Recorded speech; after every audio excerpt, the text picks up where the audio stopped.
बिस्मिल्लाहिर्रहमानिर्रहीम। अस्सलाम वालेकुम डियर स्टूडेंट्स, क्या हाल चाल है। उम्मीद करते हैं आप लोग खैरियत से होंगे। डियर स्टूडेंट्स, आज हम ग्रामर का कुछ हिस्सा पढ़ेंगे। जो सबसे पहले हम आज ग्रामर में पढ़ेंगे वो होगा प्रेजेंट इंडेफिनिट टेंस को पैसिव वॉइस में कैसे चेंज किया जाता है। तो एक सवाल अक्सर पूछा जाता है कि एक्टिव वॉइस कौन से होते हैं और पैसिव वॉइस कौन से होते हैं। तो डियर स्टूडेंट्स, ये बात हमेशा याद रखनी है कि जितने भी आपने टेंसेस पहले पढ़ चुके हैं, प्रेजेंट डेफिनिट टेंस से लेकर फ्यूचर परफेक्ट कॉन्टिन्यूअस टेंस तक, वो सारे के सारे टेंस एक्टिव वॉइस हैं। पैसिव वॉइस जो है, जब इसको हम चेंज करेंगे उसके थोड़े से रूल्स डिफरेंट होते हैं पैसिव वॉइस बनाने के लिए। सपोज आज हम प्रेजेंट इंडेफिनिट टेंस स्टार्ट करते हैं उसको पैसिव वॉइस बनाना, तो इंशाल्लाह आपको उम्मीद करता हूं समझ आ जाएगी। अब देखते हैं प्रेजेंट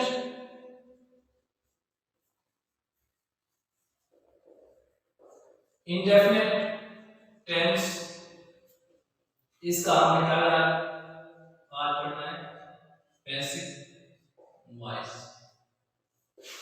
आपने जितने भी टेंस पढ़े हैं उन सबको बनाने के लिए आपको क्या क्या चीजें चाहिए होती है। आपको सब्जेक्ट चाहिए होता है, आपको हेल्पिंग वर्ब चाहिए होते हैं, आपको मेन वर्ब चाहिए होता है, आपको ऑब्जेक्ट चाहिए होता है। ये चीजें अगर आपके पास मौजूद हैं तो आप एक सेंटेंस अच्छे तरीके से पढ़ सकते हैं। For example, present indefinite tense को जब हमने पढ़ा था एक्टिव वॉइस में, तो उसके हमने कौन से पढ़े थे, हेल्पिंग वर्ब्स डू और डज पढ़े थे।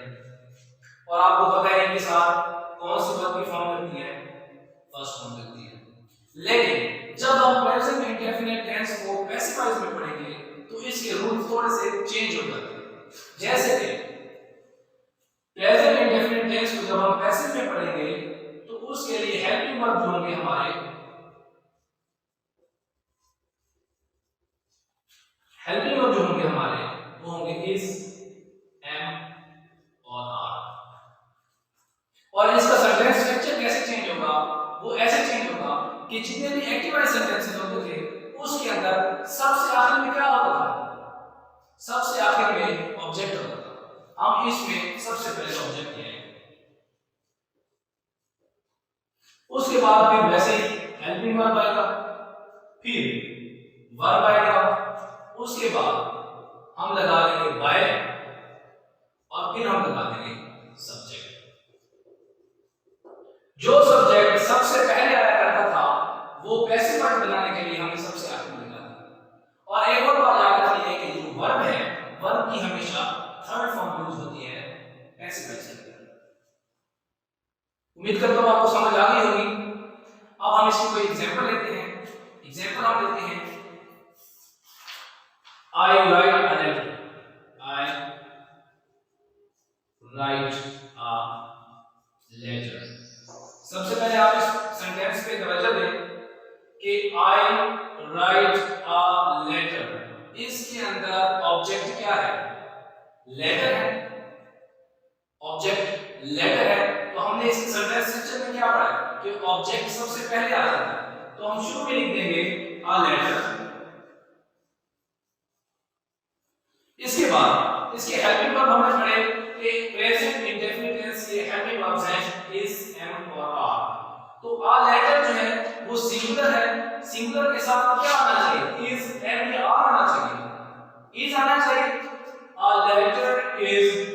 उसके बाद वर्ब की हमने कहा कि जितने भी पैसिव होते हैं उसके अंदर थर्ड फॉर्म आती है। वर्ब की थर्ड फॉर्म कौन सी रहेगी, राइट की थर्ड फॉर्म कौन सी होती है, रिटन। अ लेटर इज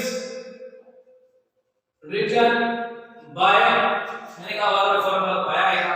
और जो सब्जेक्ट था, जो मैंने कहा जो सबसे पहले रहता था वो सबसे आखिर में आ जाएगा। और सब्जेक्ट की भी हमने ऑब्जेक्टिव फॉर्म लिखनी है। और आई, माय और मी, आपको पता है आई की ऑब्जेक्टिव फॉर्म कौन सी है, मी। ये आ गया आई सब्जेक्ट। तो इस तरीके से हमने ये सारे सेंटेंसेस बनाने हैं। अब हम मजीद एग्जांपल्स देखते हैं, इंशाल्लाह मजीद आपको समझ आ जाएगी।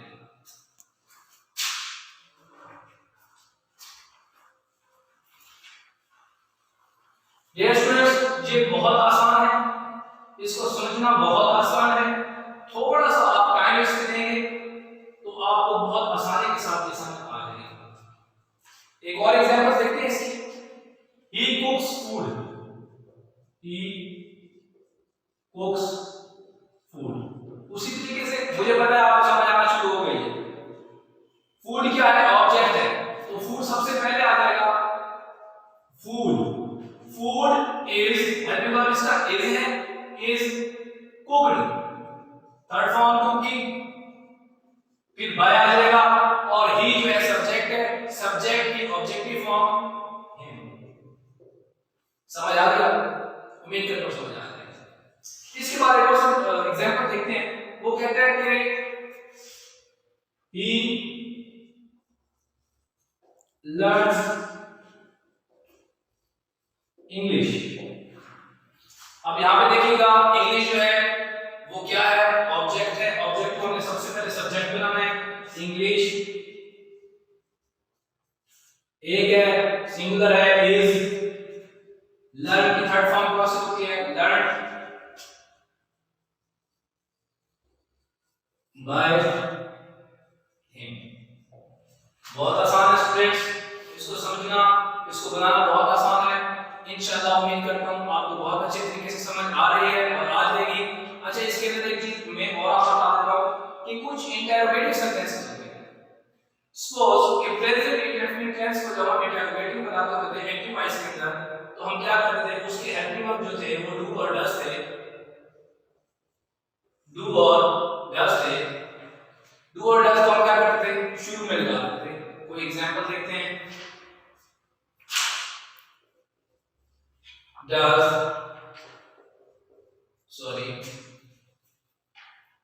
does the mother love her children? Does the mother love her children? अब ये हमने इंटरोगेटिव सेंटेंस सिंपल सेंटेंस का बनाया, प्रेजेंट इंडेफिनिट टेंस का एक्टिव वॉइस बनाया।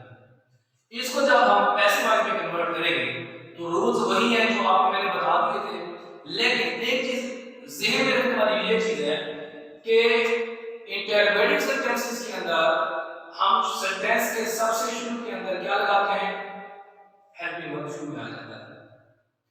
अब हेल्पिंग वर्ब शुरू में आ गया तो जाहिर सी बात है जब हम इसको पैसिव बनाएंगे तो फिर भी हेल्पिंग वर्ब शुरू में आएगा। और हेल्पिंग वर्ब मैंने आपको प्रेजेंट इंडेफिनिट टेंस के पैसिव वर्ब बनाने के लिए कौन सा बनाया? इज, एम और आर। अब ये डू और डज नहीं आएंगे। पैसिव वर्ब बनाने के लिए इज, एम, आर आएंगे, क्योंकि पैसिव वर्ब ये फार्मूला है और ये उसके हेल्पिंग वर्ब है प्रेजेंट इंडेफिनिट टेंस के। तो आप ये देखें सबसे पहले कि यहां पर ऑब्जेक्ट क्या है? ऑब्जेक्ट क्या है? चिल्ड्रन।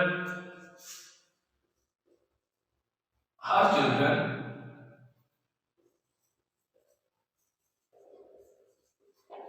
अब चिल्ड्रन जो है वो प्लूरल होती है, इसलिए इसके साथ हम क्या लगाएंगे? आर। और आपको मैंने पहले बताया कि हेल्पिंग वर्ब शुरू में आ जाएगा तो are her children loved by her, by the mother, sorry, by the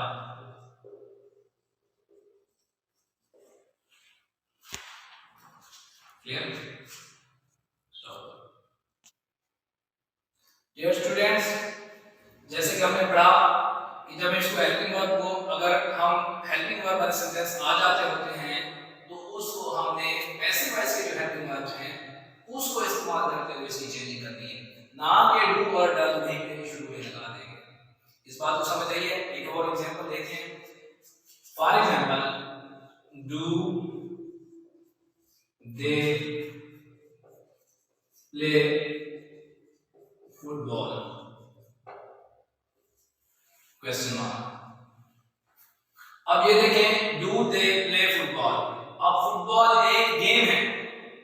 अब हमने जो ऑब्जेक्ट है इसको सबसे पहले सब्जेक्ट बनाना है, तो ऑब्जेक्ट आ जाएगा सबसे पहले, तो क्या आ जाएगा? फुटबॉल। अब ये देखें फुटबॉल एक है, किस लिए? इसके साथ प्रेजेंट इंडेफिनिट टेंस के हेल्पिंग वर्ब के रूल के हिसाब से फुटबॉल के साथ कौन सा हेल्पिंग वर्ब आना चाहिए? इज आना चाहिए, तो इज को हम शुरू में लगा देंगे। इज को हमने शुरू में इसलिए लगाया क्योंकि ये हमने इंटरोगेटिव सेंटेंस बनाना है। इंटरोगेटिव के अंदर हेल्पिंग वर्ब शुरू में आ जाता है। इज फुटबॉल, अब यहां पर देखिएगा प्लेड, प्लेड वर्ब की थर्ड फॉर्म प्लेड बाय, देगी हमने क्या लगानी है? सब्जेक्ट है, सब्जेक्ट की हमने देगी ऑब्जेक्टिव फॉर्म लगानी है बाय देम, और एंड के ऊपर क्वेश्चन मार्क। ये हो गए interrogative sentences. Sometimes there students examination के अंदर डबल इंटरोगेटिव सेंटेंसेस भी आ जाते हैं। डबल इंटरोगेटिव सेंटेंसेस वो होते हैं जिन सेंटेंसेस के अंदर WH वाली फैमिली जो है वो स्टार्ट में आ जाती है। कौन सी? Where, why, who, whom, what वगैरह, ये चीजें आ जाए। अगर किसी इंटरोगेटिव सेंटेंसेस में प्रेजेंट इंडेफिनिट टेंस को पैसिव वॉइस बनाने के लिए WH वाली फैमिली से कोई भी वर्ड शुरू में आ जाए, तो याद रखिएगा जब हम इसको पैसिव वॉइस बनाएंगे तो उसका क्या फॉर्मूला है वो मैं आपको बताता हूं। सपोज एक एग्जांपल है, where do you live in बकर, अब ये वेयर भी आ गया, डू भी आ गया, हेल्पिंग वर्ब भी लगा हुआ है और WH वाली फैमिली से भी एक वर्ड आया हुआ है। इसको हम कहते हैं डबल इंटरोगेटिव सेंटेंसेस। तो याद रखिएगा डबल इंटरोगेटिव सेंटेंस को जब हम पैसिव वॉइस बनाएंगे तो परेशान होने की कोई जरूरत नहीं है, ये बहुत आसान है। इसको 1 मिनट के लिए आप स्किप कर दें कि ये वेयर है नहीं, वेयर है नहीं। क्या करेंगे? हम ऑब्जेक्ट को सबसे पहले लेके आएंगे बखर, बखर एक सिटी का नाम है, तो इसलिए अब डू नहीं लगेगा, बखर के साथ इस हेल्पिंग वर्ब में कौन सी चीज लगनी चाहिए? इज लगना चाहिए, बखर इज। अब लिव की third form live, by you. अब क्योंकि हमने इसको क्या बनाना है? पैसिव वॉइस बनाना है। मैंने आपको कहा कि हेल्पिंग वर्ब शुरू में आएंगे, तो ये मैंने जस्ट आपको समझाने के लिए यहां पे लिखा, इसको हम यहां से हटा देंगे और ये इस हमने शुरू में लगा देना है, ये इस, ठीक है। अब ये तो रह गई बात हमारी, अगर हम सिंपल सिंगल इंटरोगेटिव सेंटेंस बनाते तो उसकी बात। अब चूंकि वेयर भी था इसके अंदर, आपने एक चीज याद रखनी है कि डबल इंटरोगेटिव सेंटेंस को जब हम पैसिव वॉइस में चेंज करेंगे, WH वाले सेंटेंस को, जो WH वाले जो फिक्रा है, जो वर्ड है ये WH वाला, उसको सबसे शुरू में लगा देंगे, ये बस, और कुछ भी नहीं करना। वो वैसे का वैसा वेयर या जो भी WH वाला वर्ड होगा वो शुरू में लग जाएगा, और इस तरीके से हमारा ये सेंटेंस कंप्लीट हो जाएगा। इसमें कुछ घबराने की जरूरत नहीं है, कुछ परेशानी की जरूरत नहीं है कि WH वाले सेंटेंस को हम पैसिव वॉइस में कैसे चेंज करें। इसके अंदर सिर्फ एक चीज है, वो ये चीज है कि हु को जो है हमने वैसे का वैसा लिखना तो वैसे शुरू में ही है, लेकिन इसको थोड़ा सा चेंज करते हैं कि हु हमेशा चेंज हो जाता है बाय होम में, बस ये सीधी तरीके है और कुछ भी नहीं करना। अब आपने क्या करना है, कम से कम प्रेजेंट इंडेफिनिट टेंस के 10 जो है सेंटेंसेस बनाने हैं और मुझे आपने नीट रजिस्टर पर चेक करवाना है। इंशाल्लाह आपसे फिर मुलाकात होगी अगले लेक्चर में, तब तक के लिए अल्लाह हाफिज़।